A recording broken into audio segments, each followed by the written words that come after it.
Picture this. You spend 5 years grinding for that one promotion. Late nights, missed birthdays, stress eating at your desk. You sacrifice everything for that title. And then finally you get it. The corner office, the raise, the big update on LinkedIn. You pop the champagne and feel like a king for exactly 48 hours. By Wednesday, you are sitting in that new leather chair looking out the window and you feel absolutely nothing. Just a heavy gray silence. If you have ever chased a huge goal only to feel empty the moment you reached it, please comment the number 1 right now. Let us see how many of us are in this boat. That feeling is not you being ungrateful. It is a biological trick. Psychologists call it the arrival fallacy. Your brain is wired to release dopamine during the hunt, not the capture. You think the finish line is the goal, but your brain sees it as a cliff. Today, we are going to fix this. We are going to deconstruct the story of a man named Arthur. Arthur was the wealthiest merchant for 1,000 miles. Imagine a modern billionaire, but in an era of silk and steel. His house was literally overflowing. Chests of rubies, stacks of gold coins piled up in the corners. He had ran out of safe deposit boxes. But Arthur was not happy. He was paranoid. His cortisol levels were permanently spiked because he was terrified of losing his pile. He trusted no one. He smiled at no one. He spent his nights checking the locks and counting his inventory. He was trapped in what behavioral scientists call the Hedonic Treadmill. He believed that just one more deal or one more chest of gold would finally make him feel complete. But then a stranger knocked on his door and changed everything. This is not just a fairy tale about a guy in a turban. It is a psychological dissection of why having more often leads to feeling less, and more importantly, it is a step-by-step guide on how to escape the trap of success and find the true wealth you are actually looking for. Let us walk with Arthur. So into this high-stress fortress walks a disruption. An old wanderer. He looks like a mess. His clothes are torn and his bag is worn out. But here is the kicker. While Arthur looks exhausted, this stranger has eyes that are dangerously bright. Arthur tries to flex. He points to his gold and says, "Look at my empire." The wanderer just laughs and says, "I knew a man with an empire like this. He died alone, and nobody remembered his name." That hits Arthur harder than a punch. It triggers his deep insecurity. He wants to kick the guy out. But then the wanderer pulls out the bait. He places an old faded map on the table. He whispers that it leads to a fortune that makes Arthur's vault look like pocket change. Now, watch Arthur's reaction. The psychology here is fascinating. Arthur does not ask about the wisdom or the journey. He asks about the payout. He leans in. His pupils dilate. He is an addict looking for his next fix. The wanderer demands a trade. To get the map, Arthur must give up his finest ruby. Logically, this is a terrible business deal, trading a retirement fund for a piece of paper. But Arthur is not operating on logic. He is operating on desperate hope. He trades the ruby because he believes this map is his escape hatch from his own misery. They leave at dawn. Arthur insists on dragging a massive bag of gold coins with him. It is his security blanket. He literally cannot conceive of interacting with the world without the buffer of his wealth. But the wanderer sets a brutal pace. Arthur is suffering. His silk shoes tear on the rocks. His muscles scream. For years he paid money to avoid discomfort. He bought the expensive mattress and the first-class carriage to numb himself. But now the anesthesia is wearing off. This brings us to the river. On day 3, they hit a fast-moving current. The wanderer wades right in. Arthur hesitates. He is terrified of ruining his inventory. He slips on a wet stone. In slow motion, the heavy bag rips open. Arthur watches his entire safety net tumble into the freezing water and get swept away. He screams. He tries to dive after it. This is loss aversion in its purest form. Our brains are wired to feel the pain of losing something twice as intensely as the pleasure of gaining it. Arthur is paralyzed by panic.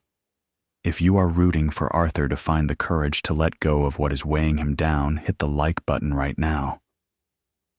Let that click be a signal to your own brain that it is okay to release the heavy things that do not serve you anymore. Shivering and broke, Arthur drags himself to the other bank. But something strange happens. The freezing water shocked his system. The adrenaline is pumping. For the first time in 20 years, he is not thinking about tomorrow. He is vividly and painfully present. This is a pattern interrupt. The disaster forced him into the now. They keep walking until they reach a small village. A family invites them in for soup. These people have cracks in their walls and dirt on the floor. By Arthur's old metrics, they are failures. But the room is filled with laughter. Arthur asks the father how they can be happy with so little. The father says, "We have each other, and we have today." This breaks Arthur's brain a little. He realizes he had infinite material wealth, but zero time wealth. He spent his life guarding his pile while this family spent their life investing in connection. As they trek deeper into the mountains, Arthur starts to change. His sensory filters open up. He stops counting steps and starts seeing the colors of the sunset. Orange, pink, purple. Finally, they reach the destination, the cave of endless riches. Arthur runs inside, ready for the dopamine hit. He is expecting piles of diamonds to replace the gold he lost in the river. But the cave is empty. There is nothing there except a tall wooden mirror standing in the center. The wanderer tells him to look. Arthur steps forward. He expects to see a powerful merchant. Instead, he sees a stranger. The face in the reflection is gray. The eyes are dead. The mouth has forgotten how to smile. It is a terrifying moment. Psychologists call this the executive stare. It is what happens when you perform success on the outside while your internal world rots away. The wanderer whispers that this is the man who locked his heart in a vault. Arthur falls to his knees. He finally understands. The gold did not make him rich. It made him a prisoner. If you believe that a memory with a loved one is worth more than a luxury item, comment the word "live" below. Let us affirm together that we choose to collect moments, not just things. Arthur asks if he can be fixed. The wanderer says yes, but not by buying a better mirror. You fix it by filling your heart with experiences, and just like that, the wanderer vanishes. Arthur is alone, but for the first time, he is not lonely. Arthur picks up the lantern and walks out of the cave. The teacher is gone, which means the real work begins. The journey home takes weeks, but this time Arthur does not rush. He is no longer racing toward a destination. He is practicing being here. He stops to help a farmer fix a broken fence. He sits in the dust and plays games with the village children. He listens to the stories of the elders. He is no longer collecting gold coins. He is collecting memory dividends. When he finally returns to his mansion, he walks into his vault. He looks at the piles of silk and the chests of gold. But now they look different. They look cold and heavy. They look like anchors. So Arthur does something radical. He starts the liquidation. He sells the treasures, not all at once, but slowly. He keeps only what he needs for a simple life. He uses the rest to buy freedom. He travels to deserts and crosses seas. He learns new languages. He tastes food he cannot name. He dances at festivals and he cries at funerals. Years pass. Arthur gets old. His hair turns gray and his face gets lined with wrinkles. But his eyes change. They become bright and alive. He finally has the eyes of the wanderer. One day an old woman in a market asks him a question. She sees his worn clothes and asks, "Are you rich?" Arthur smiles and gives the answer that defines this entire video. He says, "I have nothing in my pockets, but I am the richest man alive because I have lived." Arthur realized that the only things you actually get to keep are the things that change you. So, how do we apply the Arthur protocol to our modern lives without selling our houses and moving to a cave? We need to audit our vaults. Most of us are hoarding emotional energy. We are saving our happiness for retirement.